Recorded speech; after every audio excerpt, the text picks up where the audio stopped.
Commissioner General, management and staff of KRA, my colleagues from the Academy, the Vice Chancellors who are here, senior government officials, my colleagues from the Ministry of Interior and Coordination of National Government, colleagues from the private sector, parents and guardians, esteemed graduates, ladies and gentlemen. Commissioner General, the last time I was here for a function, I must say there's something unusual about KRA. I started my speech in the manner I'm going to start this one too. Because I came for a function, it was some taxi week or something. At that time I was Cabinet Secretary for ICT. I went to the office of the then Commissioner General, and he insisted with the senior staff that I wear a KRA shirt. I grudgingly agreed to wear a KRA shirt. But when I came here, I had to start, in the interest of full disclosure and social transparency, I had to start by saying, my wife, if you are watching me, please note that I did not change this shirt anywhere between our house and here. I actually changed my shirt in the office of the Commissioner General. I do not have a house or a place I can change a shirt between our house and town. When you invited me to this function, you didn't tell me I would require to wear a full gown. So again today, when I arrived here, you told me it's a graduation ceremony, so we are going to be in full graduation dress. So again, I am forced to say this. My wife, if you are watching this, I didn't wear this gown anywhere between our house and town. I wore it in the office of the Commissioner General, Mr. Mburu. And you need any more evidence, please write to him. I do not have a house between town and here where I would change and wear a gown. And if he had warned me, I would have actually carried my own gown so that you know for sure when I left home that I was going to go to a function of this kind. Anyway, that's that. Good friends, thank you so much, Commissioner General, for inviting me, and thank you, members of the board, for the wonderful work that you do. Long time ago, as we were growing up, well, long time ago as such, but for a long time, people thought that the business of KRA and collection of taxes and so on is very routine and pedantic business that doesn't require a lot of research and capacity development and so on. The world has changed, and I want to start by saying this. Commissioner General, members of the board, and KRA, I am one of the Kenyans who are extremely proud of KRA because of the work you do. This is a serious organization. And you know, I am not famous for playing games. Serious people who do serious work like yourselves deserve to be seriously appreciated. I am grateful, and as a member of government, I should be, that in the last 1 year or so, we have noticed tremendous growth and improvement in the work of the Kenya Revenue Authority. You have surpassed targets in certain cases. This is testament to good leadership, good management, focus, and effective management of the work that you do. And sincerely, we should be grateful. So I thank you so much for the work that you do for our great country and for the contribution you make to the work that we do. But while I do that again, Mr. Chairman and members of the board, I have to thank you because we collaborate across the board. One reason why I'm here today is because the Kenya Revenue Authority is one of our great collaborators in the ministry that I head, the Ministry of Interior and Coordination of National Government. Our border points and our multi-agents teams that we work with across the borders benefit a lot from the strength the resourcefulness and the capacity of the Kenya Revenue Authority. And we have noticed that because of the good work that you do, we have become stronger in manning some of our entry points. We have become stronger in tracking down some of the criminals that we look for around across our borders. So thank you so much again for the work that you do. And actually, now I know the secret. The secret is this continuous training and investment in capacity building, such as you do at KESRA. No doubt, of course, that KRA occupies a very important space insofar as funding of government projects and government activities is concerned. So if KRA is not effective in what you do, nothing else in government will be effective, because we depend on the work you do to fuel the work that the rest of us do. And when you do it well, we benefit and we are grateful for what you do. I take cognizance of the strides that KESRA has made, as outlined by both the Commissioner General and the Chair of the Board, and more so in the contribution that KESRA is making to capacity building across government. I was gratified this morning to note, Commissioner General, I didn't know until I arrived here, that actually you don't train only your staff, you are also open to build capacity for others in government. And this is very helpful, because some of the challenges we face in government institutions are related to ignorance, real or feigned, and that's why sometimes we lose resources. So it's gratifying to note. In fact, if it was within my powers, I would now begin insisting that people who handle certain functions in government must go through KESRA, so that we sort ourselves out. Because look, let's not lie to ourselves. You know, capacity building is critical to the work that we do, and if we are going to move forward and deal with the complex environment in which we operate and hope to do better, we have to invest heavily in building the capacities of our people. And I'm also positively surprised that you have a strong collaboration with our KDF guys, because I've also insisted recently that the school that KDF runs up in Karen provides very useful and valuable training for our senior government officials. So imagine if we sustained a partnership between that school and KESRA and insisted that mid-level officials of government go through that training before they move to the next level. We will then have well-trained, well-tooled public servants who not only understand how resources are supposed to be managed, but they understand the tax systems, and they can help wananchi as they serve them as they move forward, as it were.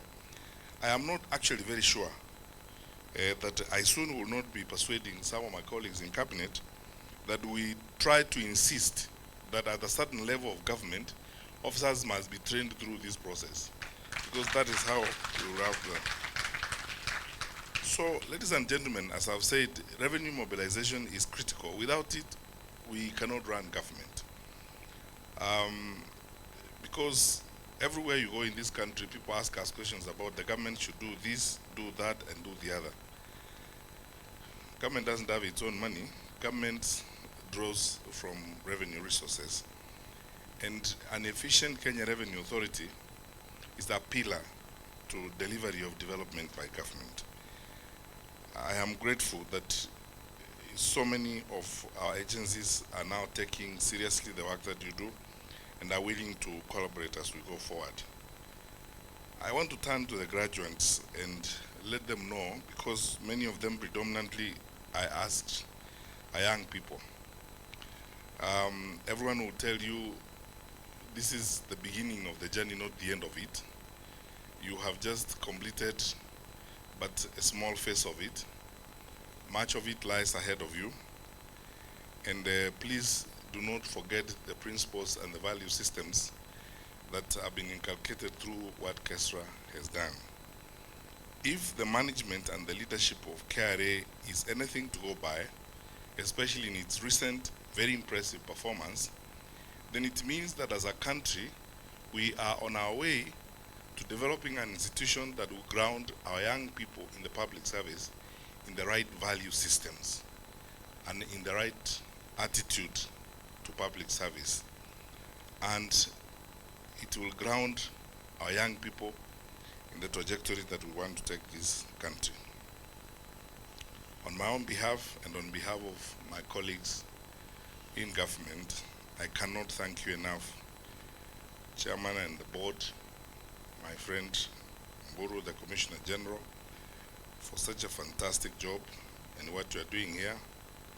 And I hope that when I make a pitch, as I am going to my cabinet colleagues, that we now begin to demand that officers of government at a particular cadre come here.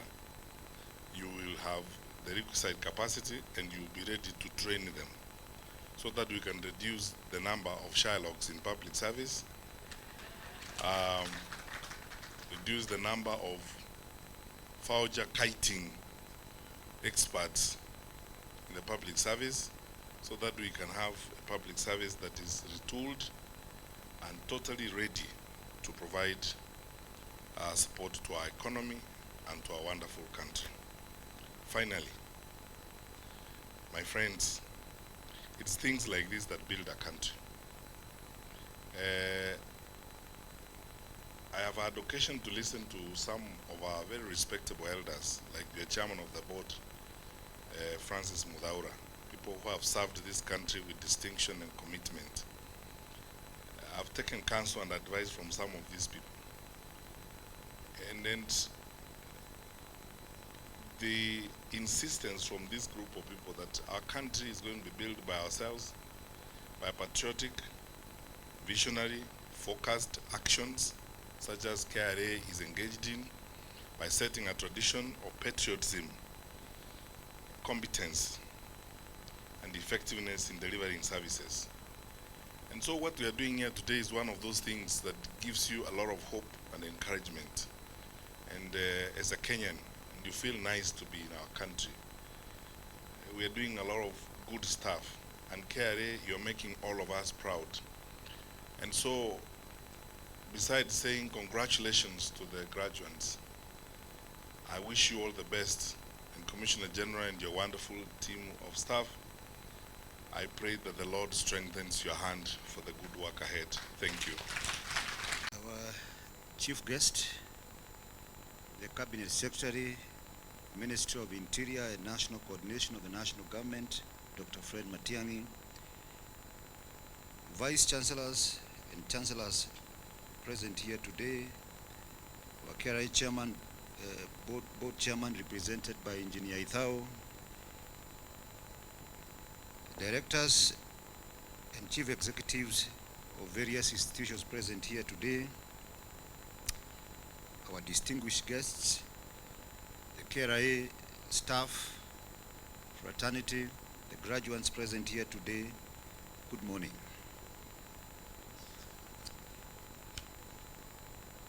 I am delighted to welcome you all to the Kenya School of Revenue Administration's 18th graduation ceremony. This day is a testament of the hard work that all of you graduates have put in throughout your studies at KESRA.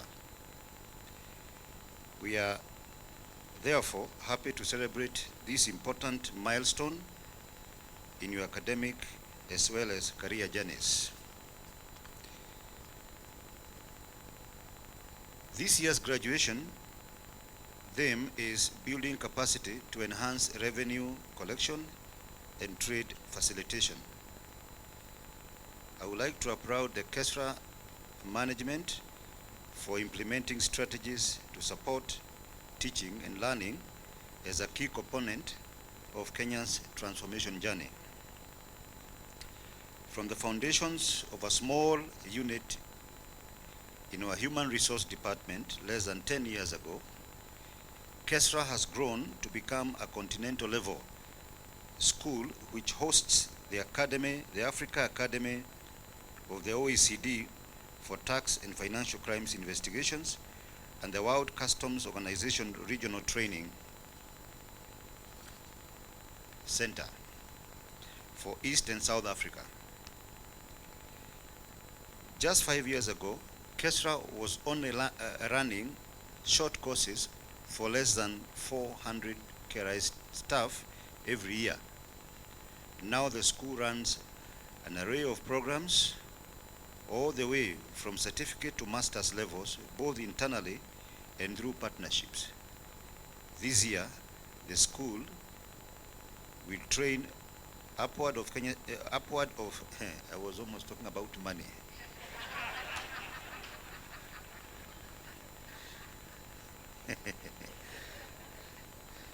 And I was wondering how little this money is.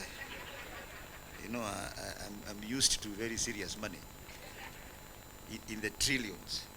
And I'm happy that our distinguished guests who contribute to these taxes are here today. So it is not Kenya shillings. It is upwards of 6,000 KRI staff and 1,400 professionals in the private and public sector. Last year, the school trained 5,273 KRI staff and 1,300 professionals supporting KRI's efforts in the areas of revenue mobilization, trade facilitation, and border security. Since last year, we have reported exceptional revenue performance, and this is attributed to various efforts made by the authority, including a deliberate and focused investment in capacity building for our officers. We will continue to support the school to build necessary physical as well as human capacity so that it can train more and better. Last year, we revamped the E-Academy, and as a result, we are now able to reach all our staff across the country with training interventions. We will continue reviewing the curriculum and to better meet the needs of our staff and the market. Before I close my remarks, I would like to urge the school to focus more on the emerging areas that the country is grappling with, such as taxation of the digital economy and data analytics, emerging economic blocks, and their effect on tax and trade taxation of small enterprises. Tax-based expansion, leadership ethics, and integrity, among others. To the graduates, I wish you all the best in your future endeavors. I sat where you are sitting many years ago, and I must have felt the way you are feeling. I'm not sure. So as you head on to pursue other interests, remember that this is not the end of your academic journey. You must consistently quench the thirst of knowledge, as this is ultimately the defining characteristic of triumph. On behalf of KRI's senior leadership and KESRA Governance Board, I wish to encourage you once again. I wish to congratulate you once again and wish you the very best in all your future endeavors. Thank you very much.